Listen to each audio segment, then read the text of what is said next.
Trust that the Lord will help you.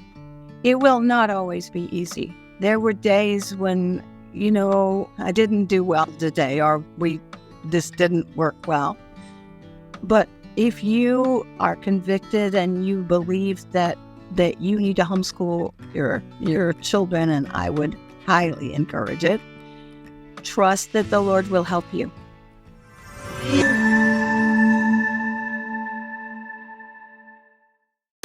When my family started our homeschooling journey, there were so many decisions to make, but one of our best decisions was choosing to use BJU Press Homeschool. I've never seen my kids so excited to get textbooks before. I'm amazed by how interesting and interactive the lessons are. My kids actually look forward to them.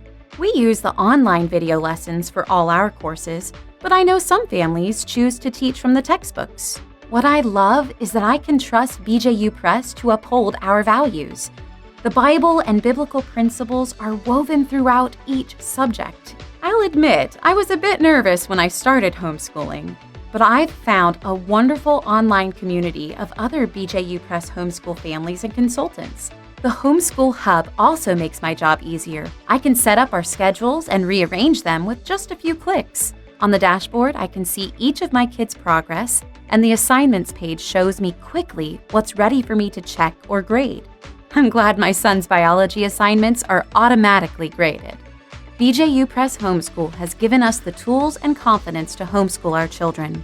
For more information, do what I did and visit the BJU Press Homeschool website or talk with your local HomeWorks consultant.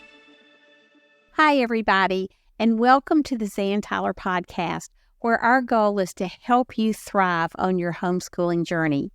Let me take just a minute to ask you to please subscribe to this podcast wherever you listen. And if this podcast has been encouraging to you, please take the time to leave us a review on Apple Podcasts. It's amazing how much each review really helps us. We're also available on YouTube, and be sure to follow us on Facebook and Instagram, where we have a lot more content and some really great reels. So today we are going to be concluding my conversation with my dear friend, Faye Abbas. If you didn't hear part 1, please go back and listen. You don't want to miss a minute of Faye's riveting homeschool journey. Faye lost her eyesight shortly after birth, but that never stopped her from achieving her goals. She graduated from college, seminary, toured the country singing at concerts and crusades.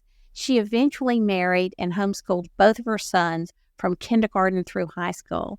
She is one of the greatest inspirations I have had in my life, and I know she will inspire you too. Welcome, Faye. I want you to tell the story. I'll start telling the story and you finish it, about when y'all were all at church and the boys in Sunday school, they were little when they were studying Fanny Crosby. How old were they? Oh gosh, they were really small. Like 4, 2, 3, and 5, or 4 and 6, or something like that. Oh, I know what you're going to tell me. And so they're studying Fanny Crosby. For those of you who don't know, she was a blind hymn writer. She wrote Blessed Assurance. She must have written hundreds and hundreds of hymns. Oh, yeah. And you should look her up. It's really an amazing story. So the Sunday school teacher says, well, boys and girls, some of the boys' parents' mom is blind. Can you tell me who that is? And nobody in the class had any clue what she was talking about. Right. And so she said, well, Kendall, tell us about your mom being blind. And Actually, Daniel. Oh, it was Daniel. Oh, my goodness. Okay. So what did Daniel say? She said, well, Daniel's mom is blind. And he goes, no, she's not. No. The boy. He was like, absolute, no way, my mom's not blind. And of course, the teacher was distressed and when we went to pick him up from Sunday school, she said, okay, I got to tell you what happened. And I said, oh, okay. All right. Well, okay, we'll deal with it, because it just never came up in conversation. Right. And you were just a mom and they were not just a mom, but you know what I mean. You were a mom and they were your boys. Yeah, and I cooked dinner. I cleaned the house. I chased them around the house and said, "Get out of that." I mean, you, like every other mom in the world, you have eyes in the back of your head that must work, because I've seen you call your boys out and you couldn't see what they were doing. But you knew. I remember what saying to Daniel, the eyes in the back of my head work better.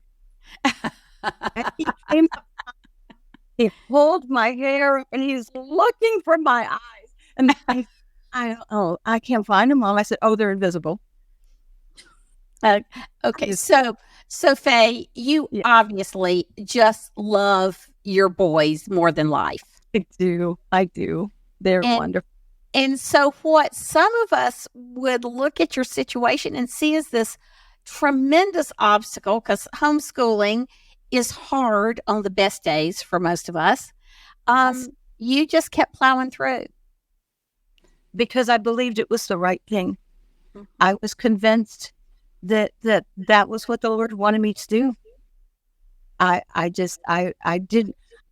I fought with him about it in the beginning because I said, I don't know how to do this. I don't know how to do this. But he just, it was so clear that it was the right thing. And even, so I had to do it because, which is why I called you, because I had to. It was the right thing to do.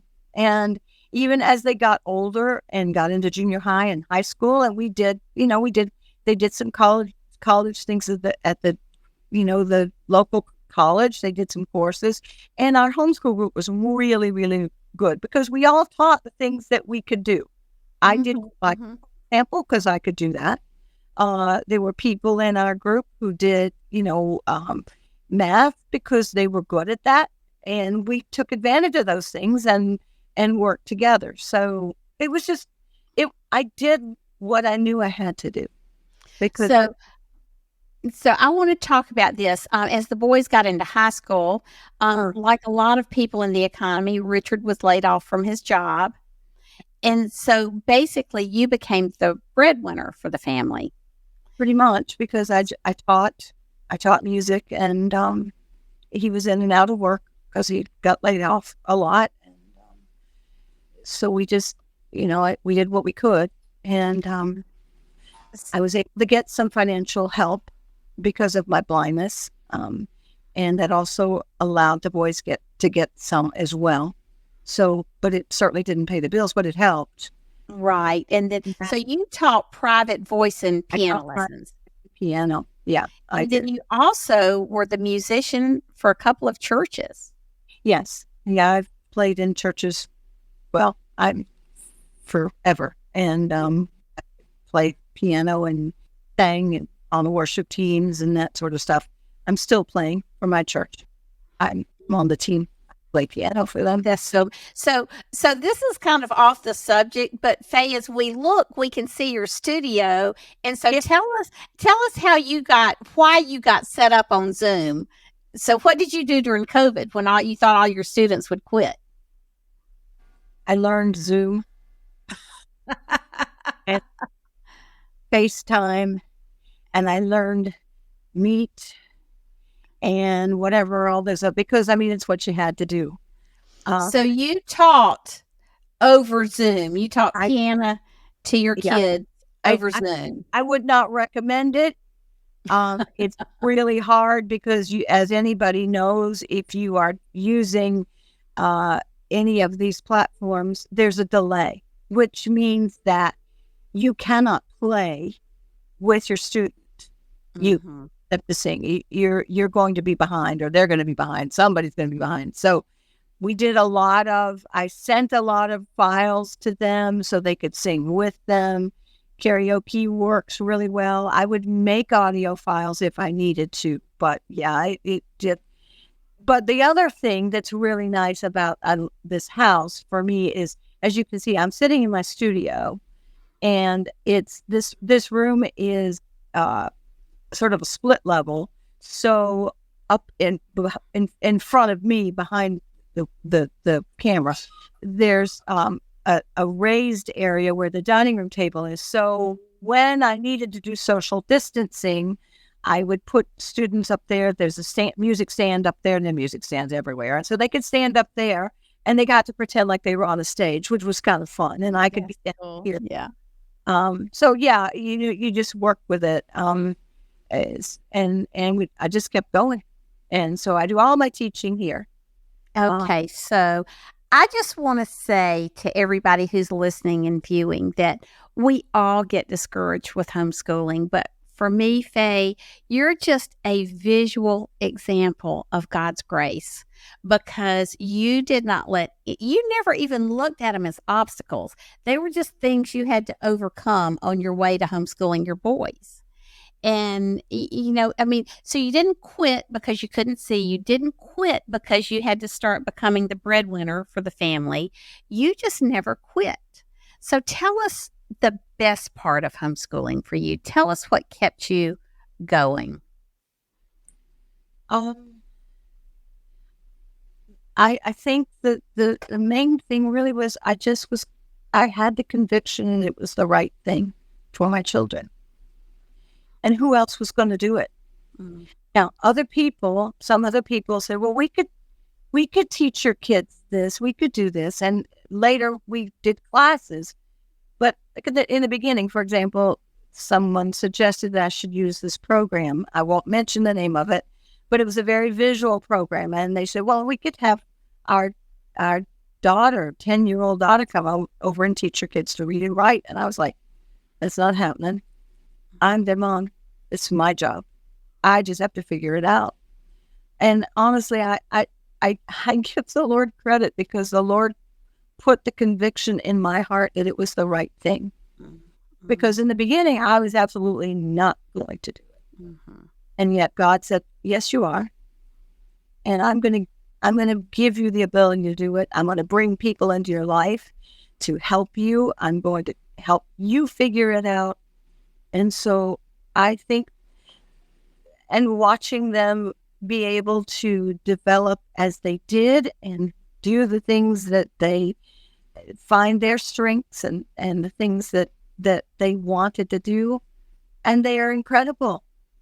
They are. Kendall. So, all right. So let me interrupt you for just a minute. I just want to say this. You are such an illustration of walking by faith and not by sight. I mean, you are that person. So I'm dying for you to tell everybody what Kendall and Daniel are doing now. Because honestly, when Kendall was about 10 or 11, he was younger. I bought him a little doctor kit when he was like 4 or 5. And he said, I'm going to be a doctor when I grow up. I said, okay.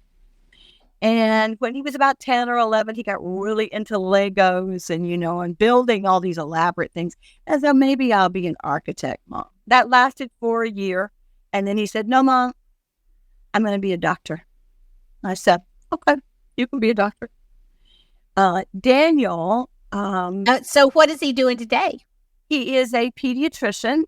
He is doing, he's doing a fellowship. He's specializing in working with autistic children. He's amazing.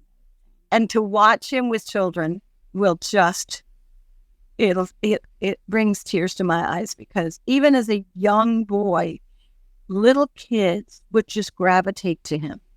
So he is always in children's ministry. He taught Sunday school to 6-year-olds a few years ago. And when he comes at the big campuses, the churches, and you see him coming across campus with children hanging on him. They're holding onto his pockets, his arms, his legs, whatever. Mr. Kendall, and he loves it. He loves it. And Kendall and Hannah have their own little girl now. They have a little girl that's 2. Yes. She's a daughter. Oh my goodness. I know where she got that gene. So tell us about Daniel and what he's done. Well, Daniel, I had an uncle who was a naval commander, and Daniel met him when he was very young and loved him. And so he always looked up to him. He actually died when Daniel was pretty young, but he remembers him well. And so he decided that he wanted to. I got him in a program for boys, and mostly boys, called the Naval Sea Cadets. It's a youth program. So he got interested in being in the Navy and decided he wanted to try out for the Navy SEALs. And he did, and he made it. So amazing. So he amazing. He got injured and had to get out of that program. And I'll never forget the day he called me and told me he had to get out because he said, "Mom, I just can't keep up. My ankle just won't let me." And we both cried. But, God was not done. And so he stayed in the Navy and ended up becoming a rescue swimmer. He's a really good swimmer. Wow. Then got in the medical field.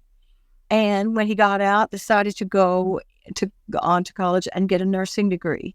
And he is now an ICU cardiovascular nurse. That's what he is amazing. Oh, And he and his wife have 2 little girls. They have 2 little girls. I just talked to them earlier. And they live up in Washington State. Kendall and Hannah are right now in Ohio. But they are hoping to move back to South Carolina because Kendall, of course, went to my alma mater. He went to Furman. Thank you. And so you fly back and forth to see your children and your grandchildren. I do.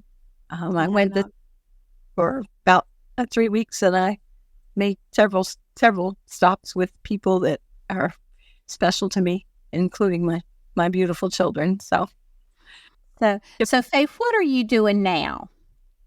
I am teaching piano and voice still. I play. I'm the pianist for our worship team at church, and I just started my brand new year. Although I taught through the summer, but some people take the summer off. Right. I have 27 students. And you teach a lot of homeschooled kids, right? I teach a lot of homeschool kids. I do. Yes, a lot of my kids are homeschooled. Not all of them, but a lot of them are. And I teach voice and piano, and I've got kids who've gotten into local musicals, and I know how to help them prepare for those things and, do the auditions and all of that kind of stuff. So that is really amazing. So, Faye, as we close, if you had one piece of advice or encouragement to give homeschool moms today and dads, what would you tell them? Well, if you're convicted, as I was, to homeschool, trust that the Lord will help you. It will not always be easy. There were days when, I think, okay, I didn't do well today, or this didn't work well. But if you are convicted and you believe that you need to homeschool your children, and I would highly encourage it, trust that the Lord will help you. And He will do things because I've seen it. I didn't know how to do it. When I first started thinking about it and people brought it up, I said, the right thing, this is what you need to do. And yes, it's hard. It is, it has, but trust that the Lord will give you the ability and the wisdom. And the other thing I would say is find a community. Find a community to be with, whether it's online, whatever, because so much of my time as a homeschooling mom was spent doing activities, field trips, and that kind of. We planned all kinds of things and working together, and we could use each other's strengths. Some people were good at certain things, some people were good at other things, and and it also, there's always that thing that people always say about homeschool. What about the socialization? Thank goodness, we were really social. Let me tell you, we might be social than some public school kids. That's right. So, I would say, if you are convicted to do that, trust that God will help you. And that may sound really simplistic, but I know in my own life, not that it was easy. And there were days when I would think, oh, I don't know if I can keep going. But I knew it was right. And if you know it's right and you trust, God will help you. He will help you. It won't always be easy. And your kids won't always get everything, I won't say it was all sunshine and roses here. Some days it wasn't. But overall, it was the love for your kids. Oh my goodness. I would not trade the time I had with them and watching them grow and learn, and now seeing them being good husbands and fathers. And in fact, I was talking to Daniel, and they are both kids are planning to homeschool, and they're already homeschooling those little ones, the 3-year-old and the 5-year-old. That is so amazing. Faye. Me, we did homeschool today. That is so amazing. It's really incredible. So yeah, to see that generational thing. Well, Faye, you spent a couple of months with us about 12 or 13 years ago when our 16-year-old granddaughter was 2 and 3. She was solid. Tristan, and she loved you to death, but she could not believe you didn't see. So she would run up to you and she'd hold up fingers in front of your face and say, Faye, how many fingers do I have held up? She knew she was going to catch you in a trap, and you were going to have to admit that you could really see. So we've got so many sweet, sweet memories, but I just want to tell you how much I love you and how much I appreciate the example you've been of a woman who walks by faith. Well, right back at you, because honestly, when I knew that this was what I was going to do, you were the person I called, because I knew you had done it, and I knew you knew, and you would help me figure it out. And you did. And mostly what you did for me is you said, do what you think works. You don't have to do X program just because everybody else is doing it. Do what works for you. Thank you, Zan, because it was terrifying, but I'm so grateful. Well, I'm so grateful. And you made me cry. I don't think I've ever done on this podcast before.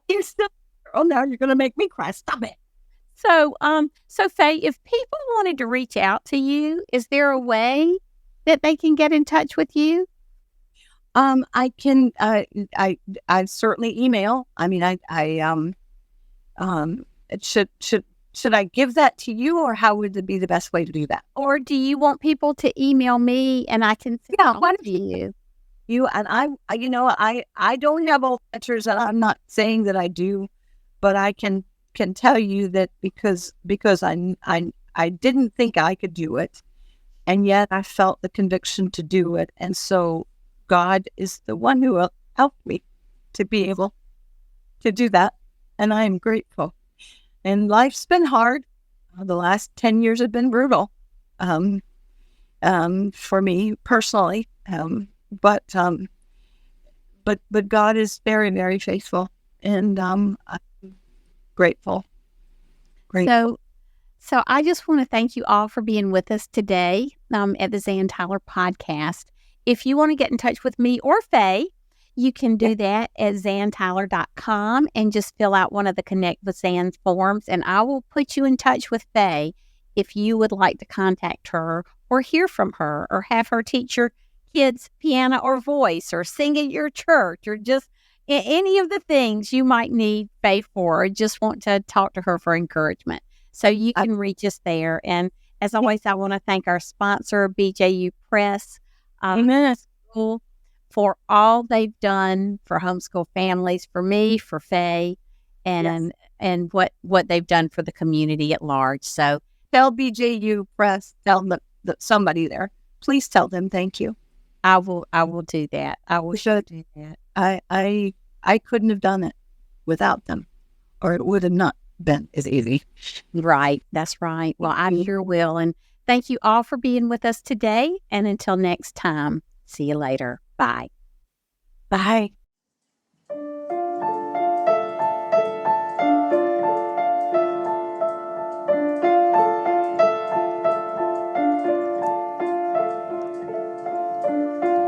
am empty, Lord. Fill me. Sick with sorrow, Lord. Heal me. Lost in darkness, Lord. Show me. Rushed into foolishness, Lord. Slow me. Like a garden, I need you to tend me. Like a garment worn and torn, I need you to mend me. Fill my life, dear Lord. Oh, may it overflow with your loving goodness, so all the world may know that I was empty, Lord, until you filled me. Sick with sorrow, Lord, until you healed me. Lost in darkness, Lord, until you showed me that the only way to peace, the only way to joy, the only way to love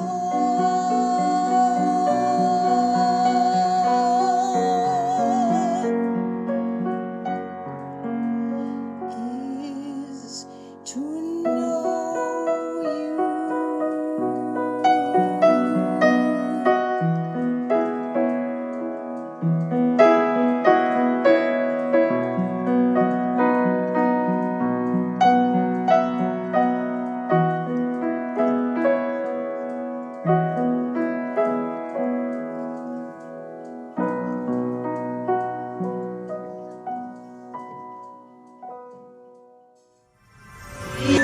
Thank you so much for joining me today. I hope this was encouraging and inspiring for you. If you would like more information, you can find me at zantyler.com. Until next time, see you later.